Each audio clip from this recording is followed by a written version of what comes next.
Hey, welcome back to Drift Virals. Lately, I got a P0843 code, which is a second gear pressure switch coming back as a faulty. That something is faulty with it, and you have to get all the way down in here on top of the transmission to change it.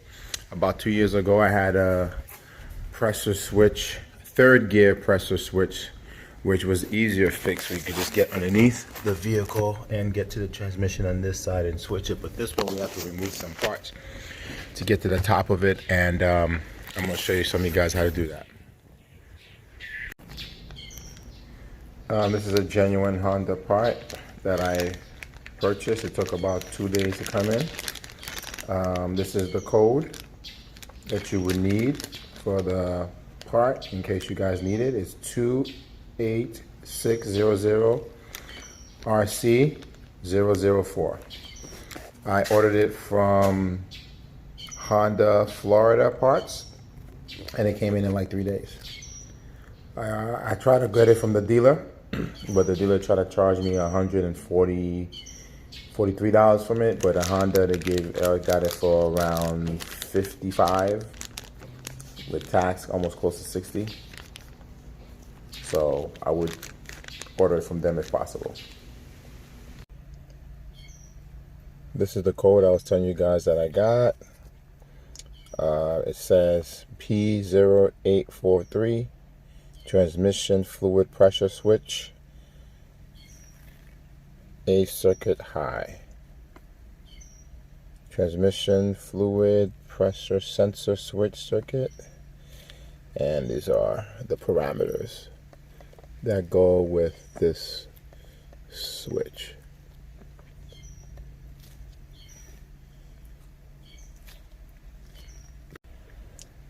And this is where it says the transmission fluid sensor switch, second clutch, circuit high. So let's see what else it says. Transmission fluid pressure sensor switch, A circuit, current high, transmission fluid pressure. Just to let you guys know, another thing that could throw this off is if you have a low transmission fluid in your system. So always check to make sure the transmission fluid is where it's supposed to be. Make sure it's either in between those two dots or at least close to that bottom when the temperature of the car is at operating temperature. If not, then usually if it's too low, it could throw that code also. But as for me, everything checked out okay, so I know it's the switch that needs to be changed. So the first thing we're going to do is we're going to remove the air box. You have to unclip these clips, just push them down, push them out the way. There's 1, 2, 3, 4, 5, 6 of them, and then you're going to unscrew this clamp, and then you're just going to remove the air box out the way. As for me, this is a 10 millimeter. I'm just gonna use my gun to just loosen it, and once I loosen it, that's it, and then get it out the way. I took the air box out, the top portion. I left the mass airflow sensor on, but we don't need to take that off. Just be careful not to tug on it. All right, next thing is we gotta remove this air filter, and then we need to remove this cabin here with these screws, this one screw here. I believe it's a 10 millimeter, and these are just plugs. You just pull on them, and this whole thing should come off.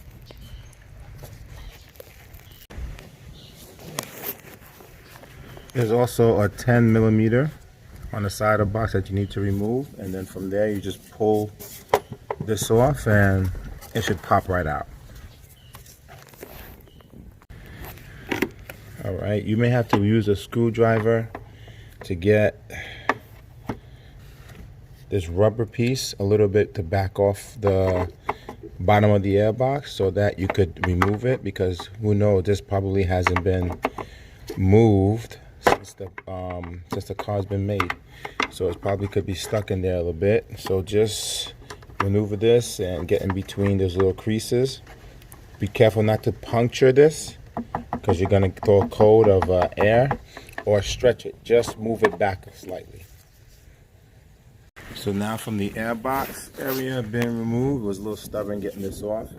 If you go directly straight down a little bit to the left, this right here is the second gear pressure switch. We just have to disconnect this tab, push down on it. There's this tab over here, push down on the tab, and then pull it out. So we're gonna do that now. I don't know if you guys can see this clearly, but you see this tab here? This is the tab you have to push, but it's underneath. It's pushing this way, but you have to push from underneath. So I heard a little click, and I just wiggled it back and forth and pulled it out. Don't pull on this wire as much as you're tempted. Hold this as much as you can and just go back and forth, back and forth. Sometimes you have to push it in back and forth, and then it comes right out. Now, underneath here, let me pull this tab out the way. You should be able to see this here, this gray, that's the pressure switch. We need to put, I think it's a 10 or a 13 around it, millimeter around it, and just screw it out. Well, I was mistaken. This is the only deep socket I have that fits. And this is the new pressure switch. This is the new pressure switch. I'm using this to size it to see which would fit in there, and this fits in there perfectly. And it's a 7 1/8. Okay, now I'm gonna go after the pressure switch. There we go, we're locked in now. Oh God, oh, that was easy. It broke loose. Now I could probably do the rest by hand. Yep.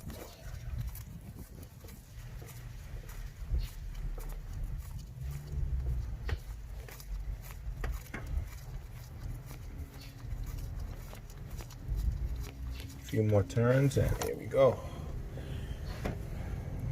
This is the old switch right here. It's been in there for a while, it's all rusted out. Just this little thing right here could throw a big code.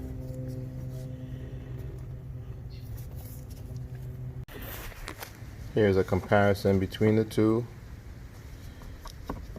As you can tell, this is the new one, this is the old factory one. This comes with a plastic on top. Make sure you remove this plastic. If you don't remove this plastic before you put it in there, you screw it in, you will have a hard time putting in the electrical connector. Alright, so let's put this in. Alright, let's screw this in. Make sure this sits in flush and not falling anywhere. Make sure this sits in flush because this is a one-shot deal.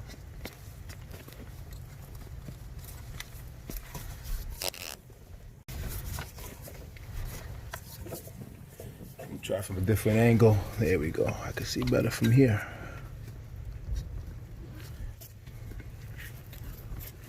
I don't know if you guys could see, but if you look right, let me get my hands to the camera. If you look right in here, this is where you're putting in, you see, the pressure switches. Little hole right there. Make sure it screws in flush, nice and flush, and that you're not gonna mess up the threads. Yep, we're in pretty good. Screw it all the way in as much as you can by hand, and then tighten it with the wrench. I believe the torque spec is a very, very low torque spec because when I was taking this out, it came off pretty easily.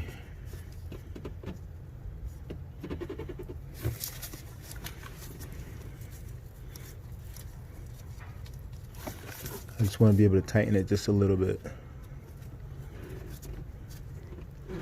Okay.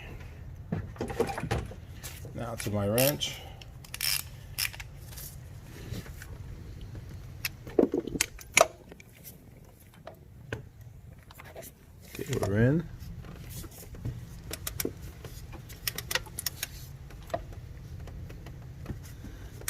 Now it's tightening. Nice and easy. When you feel it sits flat, just let it go. Don't over tighten this. This is a pressure switch, not a regular nut. You go by feel.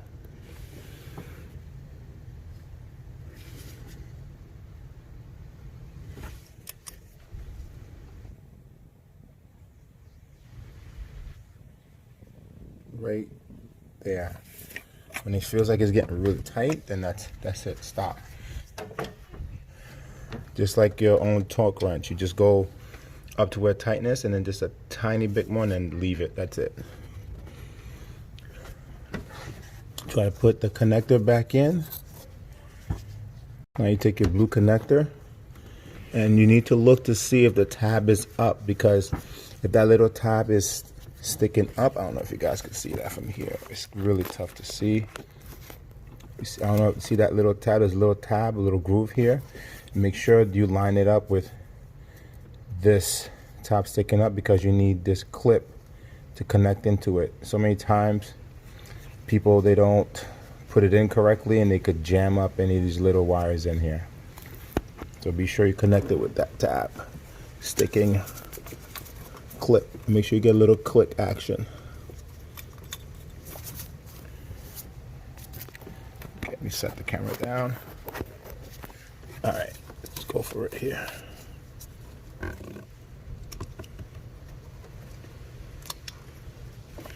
Okay.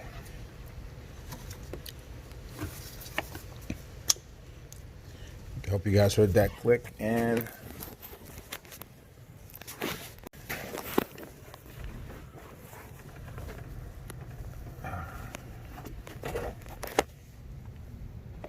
there you go. It's sitting correctly. I hope you guys heard the click prior. And we're pretty much done with this job. Now it's just putting everything back together the way it was. Some people, they advise remove the battery, but you don't really have to because there's enough clearance. But if you feel like you need more clearance, you can remove the battery. But remember, when you remove the battery in this car, you need to know the code of your radio, because there's a code that you need to recode the radio so it starts working properly.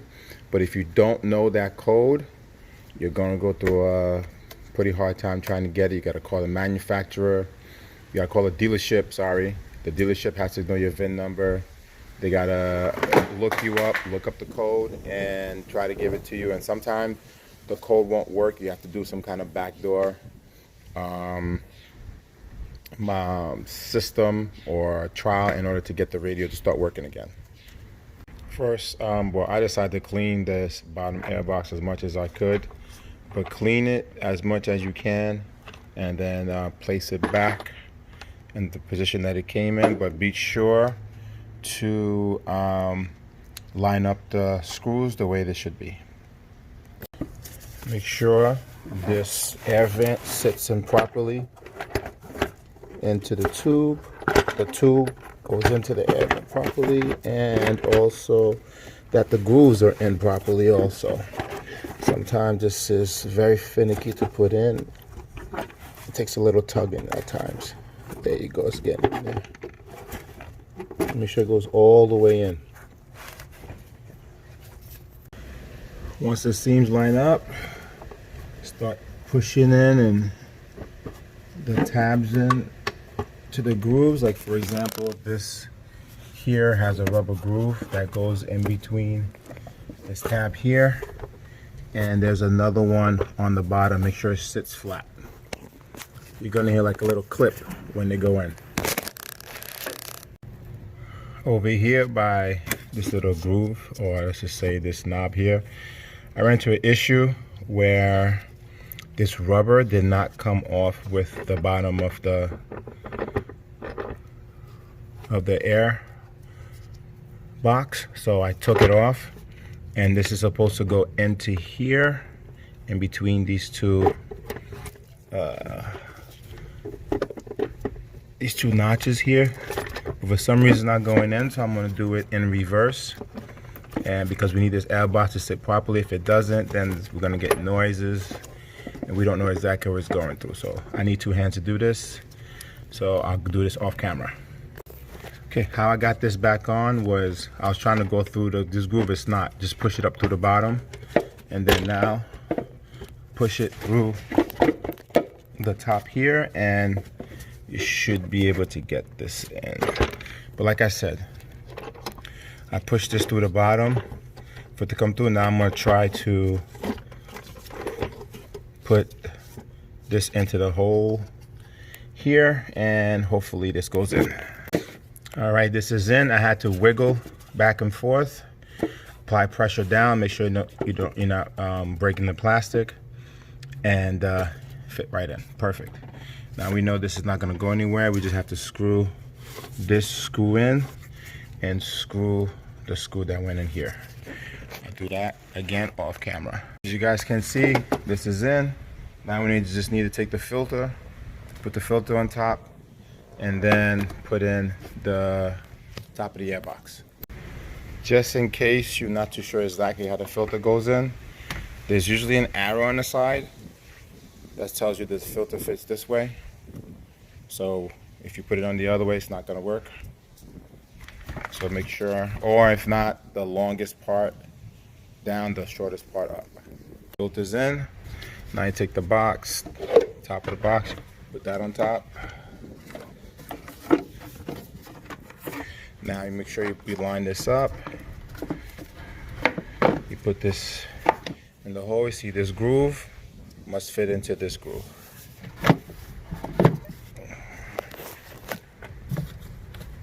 Don't clip it down yet. Or you can clip it down, but just make sure that this groove fits into. There you go.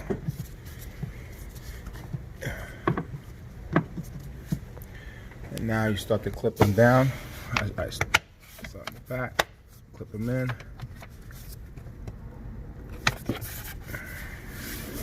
Oh, there's one over here on the side, in the front. There we go. Here, this one's a little stubborn because of the camera in my hand. There we go. One more on the side. Okay. Now everything fits properly. Make sure everything's sitting in the groove properly. Look on the bottom. Make sure these are sitting in their groove properly. We don't want to have any leaks. And now the last thing I need to do is just tighten this here, and I should be fine. I need this to stay on top. Okay. And if I could do this one hand, that'd be great. Nope, won't be able to do it. Alright. Nice and easy. Not too tight, just tight enough to hold it in place. Don't over tighten these plastic. That's it. And then now double check your work. Make sure everything is proper. Everything sits the way it should sit. Always double check your work, because you'll be surprised how many times you did something and a screw's missing or a screw's not sitting properly, and then you're wondering what's wrong. Like I said, always double check. Everything is pretty much finished. Like the old saying goes, check once, cut twice. Check twice, cut once. Whenever I do a little bit of work in the car, I always like to clean the engine bay, because I want everything to be clean. Now we're going to go inside the vehicle and clear the code with a scanner. Yeah, I came back to clear the code, but unfortunately I kind of did it already. So just in case you guys need a little help here, just scan it. Global scan. This is the enter button. It scans a car. Obviously I don't have any codes, but if you have a code, just click the erase and it should erase the code and everything should be okay. Just to show you guys that I don't have any codes, let me start the car. As you guys can see, I don't have any more codes. I have an engine code up here. No more codes in the car. Every time I start to film, that's when a neighbor wants to cut their grass. But don't forget to like and subscribe and share. I hope this helps someone. I hope someone can do this DIY themselves, do it easier, save some money. All the equipment is in the description. Please support the channel. Don't forget to share the video. Thank you. SWITH Virals.